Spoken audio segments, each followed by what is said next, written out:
Carefully, because what I am about to tell you is going to save some of you from financial disaster. And for others, it is going to be the wake-up call you need to protect your wealth. I am Kevin O'Leary, Mr. Wonderful, and I have been in the business of making money for over 4 decades. I have seen bubbles form, I have watched them burst, and I can tell you right now with absolute certainty that we are sitting on the edge of one of the biggest real estate bubbles this country has ever seen. And when it pops, and believe me, it will pop, a lot of people are going to lose everything. Now, before we go any further, I need you to do something for me. If you care about your financial future, if you want to protect your family's wealth, you need to hit that subscribe button right now. Smash it. Join this community. We are building something here, a group of people who understand that money is not just about making it, it is about keeping it and growing it smartly. So subscribe, become a member, and let us navigate this storm together. Do it now. All right, let me paint you a picture. Right now, across this country, people are paying prices for homes that make absolutely no sense. None. I am talking about regular folks, people making $60,000, $70,000 a year, and they are buying homes for $600,000, $700,000, sometimes more. They are stretching every dollar they have. They are taking on mortgage payments that eat up half of their income. And you know what they are telling themselves? They are saying real estate always goes up. It is a safe investment. Well, let me tell you something. That is exactly what people said in 2006, 2007. And we all know how that story ended, do we not? I have been a real estate investor my entire life. I own properties all over North America. I understand this market better than most people ever will. And I am telling you, the math does not work anymore. When you look at the fundamentals, when you strip away the emotion and the fear of missing out, what you see is a market that is completely detached from reality. Home prices have gone up 40%, 50%, in some markets even more in just a few years. But wages, they have barely moved. So where is the money coming from? Debt. Massive, crushing debt. People are convincing themselves that they can afford these homes because interest rates were low for a while. They locked in a rate and they thought they were smart. But here is what they did not think about. What happens when property taxes go up? What happens when insurance doubles or triples, which it is doing right now in many states? What happens when the roof needs replacing or the furnace dies? Suddenly that mortgage payment they thought they could handle becomes a noose around their neck. They cannot breathe, they cannot save. And if they lose their job, even for a few months, they are done, finished. I see this happening everywhere. I talk to real estate agents, I talk to mortgage brokers, I talk to everyday Americans, and they all tell me the same thing. People are house poor. They bought the biggest house they could possibly afford, and now they have nothing left. No emergency fund, no investments, no cushion. They are living paycheck to paycheck in a house that they think is making them rich. But let me tell you a secret. A house is not making you rich if you cannot afford to live in it. Equity on paper means nothing if you are drowning in payments. And it is not just individual buyers who are in trouble. The entire system is over-leveraged. You have investors, big institutional investors, who bought up tens of thousands of homes during the pandemic. They thought they could rent them out, flip them, make a fortune. But now the rental market is softening. People cannot afford these high rents anymore. They are doubling up with roommates. They are moving back in with family. So these investors are sitting on properties that are not generating the returns they expected. And when the numbers do not work, you know what happens? They sell. And when everybody tries to sell at the same time, prices collapse. This is not fear-mongering. This is math. This is economics. When prices rise faster than incomes, when debt levels explode, when affordability disappears, you get a correction. It is inevitable. The only question is when and how bad it will be. And I am here to tell you the signs are everywhere. Inventory is starting to pile up. Homes are sitting on the market longer. Sellers are having to drop their asking prices. The cracks are forming. Now, some of you are probably thinking, Kevin, you are being too negative. The economy is strong. People have jobs. The stock market is doing well. And you are right for now. But here's what you need to understand. Bubbles do not burst when everything is going well. They burst when one thing goes wrong. It could be a recession. It could be a wave of layoffs in a key industry. It could be a spike in interest rates that makes it impossible for people to refinance or for new buyers to enter the market.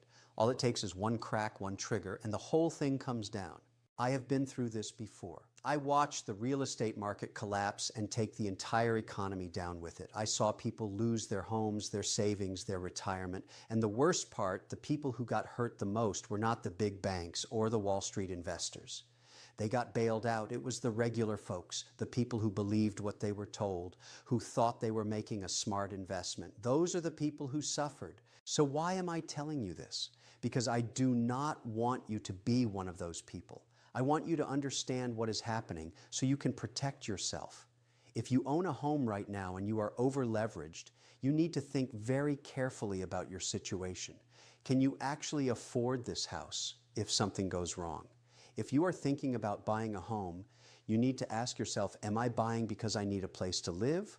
Or am I buying because I am afraid of being priced out forever? Because let me tell you, fear is the worst reason to make a financial decision. The real estate market is not going to go up forever. It cannot. The laws of economics do not allow it. And when the correction comes, the people who are prepared, the people who have cash, who have not overextended themselves, those are the people who are going to win. They are going to buy up assets at discounted prices. They are going to build real wealth. But the people who ignored the warning signs, who convinced themselves that this time is different, they are going to get crushed. You need to hear what is driving this bubble and why it is about to pop. Let me break down exactly what has been inflating this bubble and why the whole thing is ready to implode. You need to understand the forces at play here, because when you see how this machine works, you will realize just how fragile it all is. This is not some complicated mystery. This is simple cause and effect, and the effect is going to be brutal. First, let us talk about the money supply. During the pandemic, the government flooded the economy with cash, stimulus checks, expanded unemployment, loan forgiveness programs. Money was everywhere. And what did people do with it? Some of them saved it, sure, but a lot of them decided it was time to buy a house. Suddenly you had millions of people with cash in their pockets competing for the same limited supply of homes. Economics 101, when demand goes up and supply stays the same, prices explode. And that is exactly what happened. But it was not just regular buyers driving up prices. You had the Federal Reserve keeping interest rates at basically zero for years. Zero. Do you know what that does? It makes borrowing money essentially free. So investors, big money investors, they borrowed millions, tens of millions, hundreds of millions of dollars at almost no cost, and they went on a buying spree. They bought single-family homes, condos, apartment buildings, everything. They were not buying to live in these places. They were buying to rent them out, to flip them, to squeeze every dollar out of them. And when you have that kind of institutional money competing with regular families trying to buy their first home, the regular families lose every single time. Then you had another factor, remote work. When the pandemic hit and everyone started working from home, people realized they did not need to live in expensive cities anymore. They could move to the suburbs, to smaller towns, to places where they could get more space for less money. Or at least that is what they thought. So you had this mass migration of people leaving places like New York, San Francisco, Los Angeles, and flooding into places like Austin, Nashville, Boise, Phoenix. And what happened? Those markets went absolutely crazy. Homes that were worth $300,000 suddenly were selling for $500,000, $600,000. It was a feeding frenzy. Now here is where it gets interesting. All of these buyers, whether they were regular folks or big investors, they were making decisions based on one critical assumption.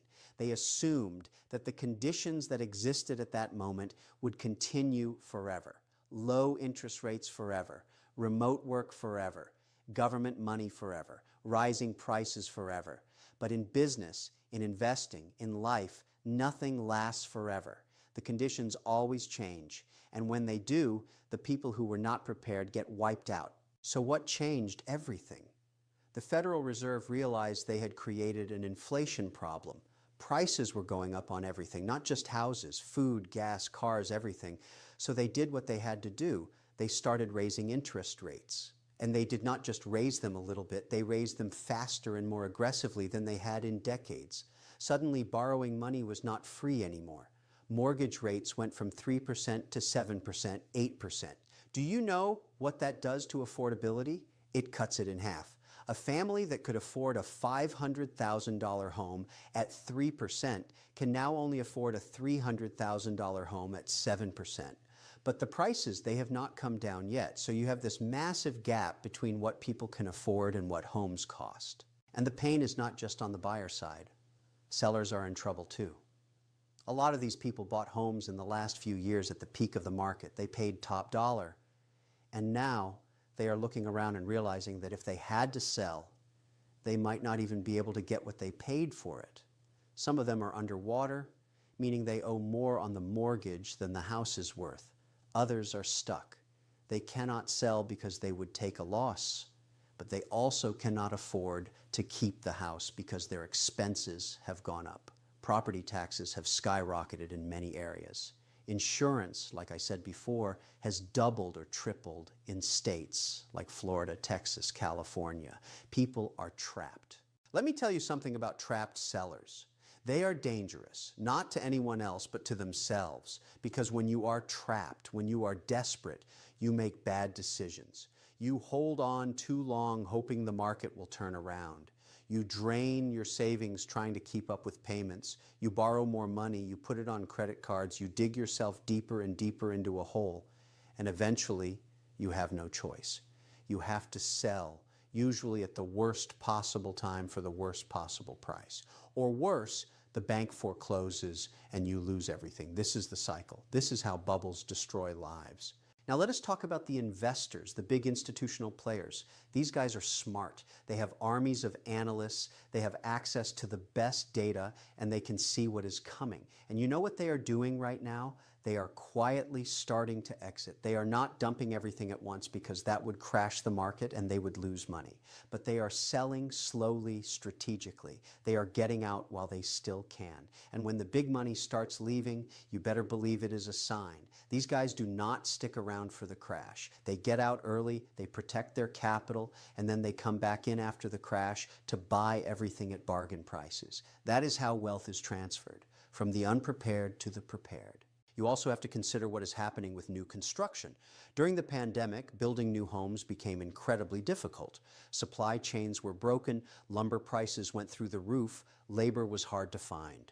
So builders could not keep up with demand. But now a lot of those supply chain issues have been resolved and builders are ramping up production. You are going to see a lot more inventory hitting the market in the next year or two.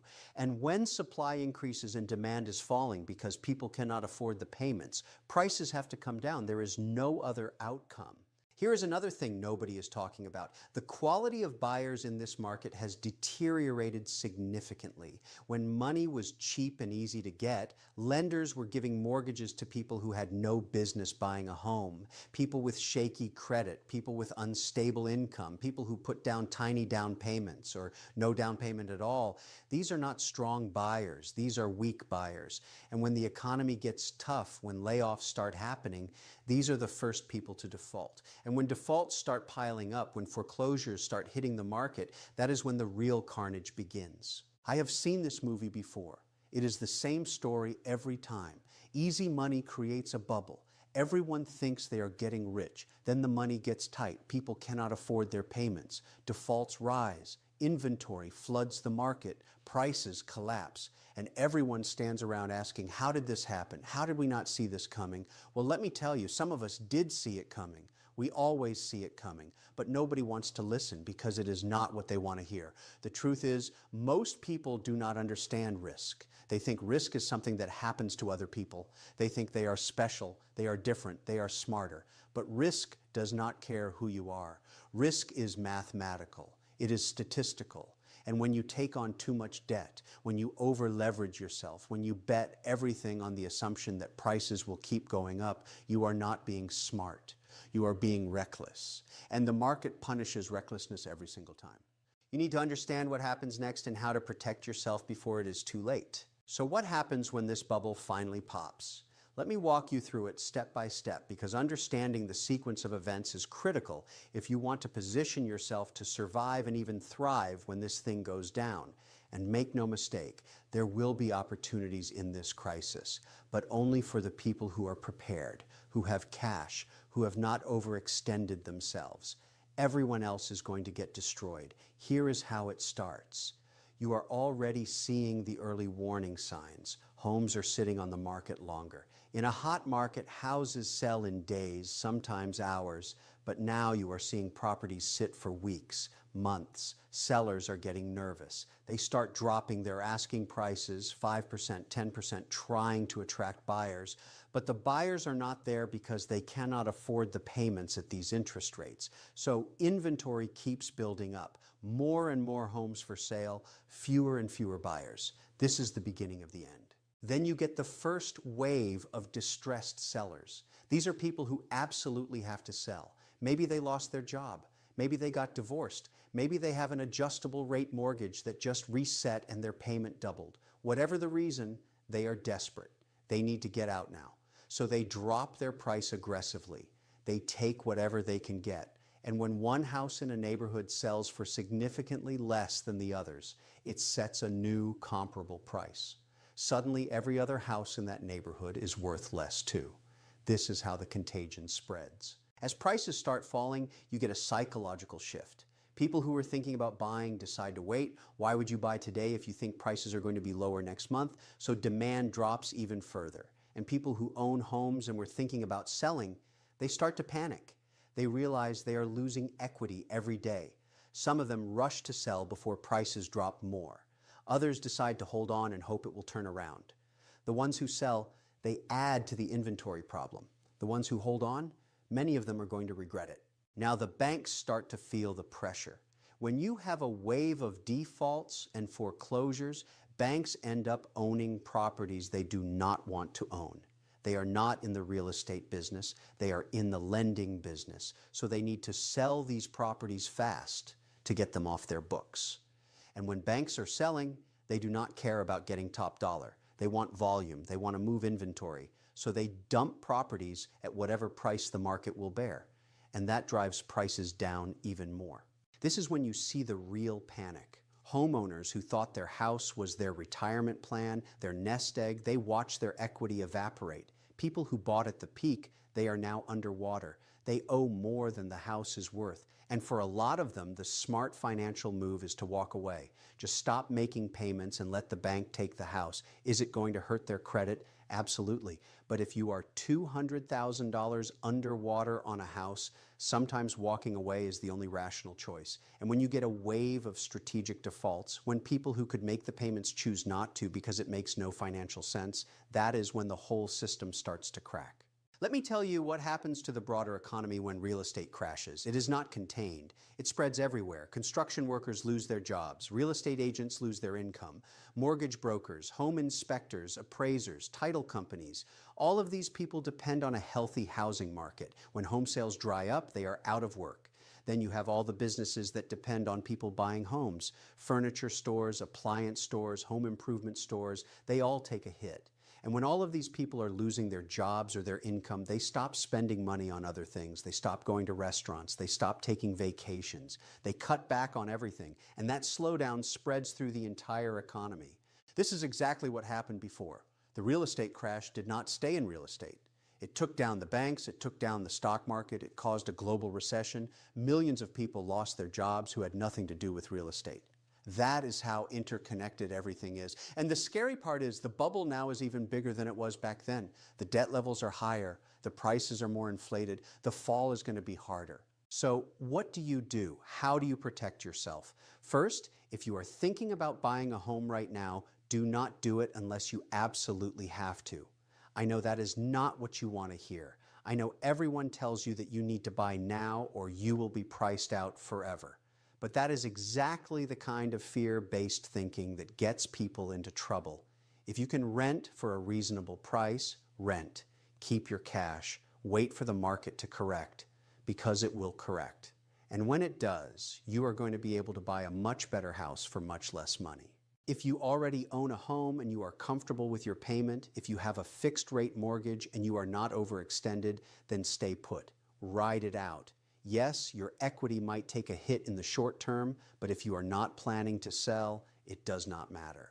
Real estate is a long-term investment. Over 20, 30 years, it generally goes up. But if you are stretched thin, if you are struggling to make your payments, you need to think very seriously about selling now before the market gets worse. I know it is hard to accept a loss. I know it hurts your ego to admit you made a mistake, but I would rather see you take a small loss now than a catastrophic loss later. For investors, this is where it gets interesting. If you have cash, if you have been sitting on the sidelines waiting for an opportunity, your time is coming. When this market crashes, there are going to be incredible deals everywhere. Foreclosures, short sales, desperate sellers willing to take pennies on the dollar just to get out. This is when generational wealth is created, but you have to be patient. You have to wait for the bottom. Do not try to catch a falling knife. Let the market hit bottom, let it stabilize, and then go in and buy everything you can. The key to surviving any financial crisis is the same: liquidity. Cash is king. If you have cash, you have options.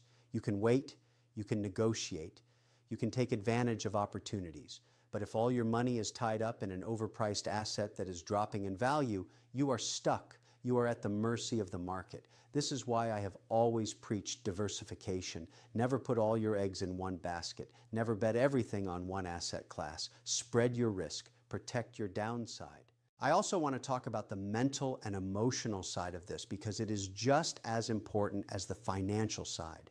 When you watch your net worth drop, when you see your home value plummet, it is devastating. It is stressful. It can destroy relationships. It can destroy families. People get depressed. They make irrational decisions. You have to prepare yourself mentally for what is coming. You have to accept that there is going to be pain, but pain is temporary. If you make smart decisions, if you protect yourself, you will come out the other side okay. But if you panic, if you make emotional decisions, you will make everything worse. Here's the bottom line. We are living in a time of massive economic distortion. The government and the Federal Reserve have manipulated the markets for so long that nobody knows what anything is really worth anymore. Real estate, stocks, bonds, everything is inflated. And when you have distortion, you eventually get correction. It is the natural order of things. You cannot fight it. You cannot wish it away. All you can do is prepare for it. I have been doing this for over 40 years. I have made a fortune in real estate. I have also seen people lose everything in real estate. The difference between the winners and the losers is not luck. It is discipline. It is understanding risk. It is knowing when to be aggressive and when to be cautious. And right now, this is a time to be cautious. This is a time to protect your capital. This is a time to be smart, not greedy. So I want to leave you with this. Do not be a victim. Do not be one of those people who looks back in a few years and says, I should have seen it coming. You are seeing it right now. I am telling you right now, the real estate bubble is going to pop. The only question is whether you are going to be ready for it or whether you are going to get crushed by it. The choice is yours. If you found this valuable, if you understand the importance of what we just talked about, I need you to do something for me. Hit that like button, subscribe to this channel, become a member. We are building a community of smart investors.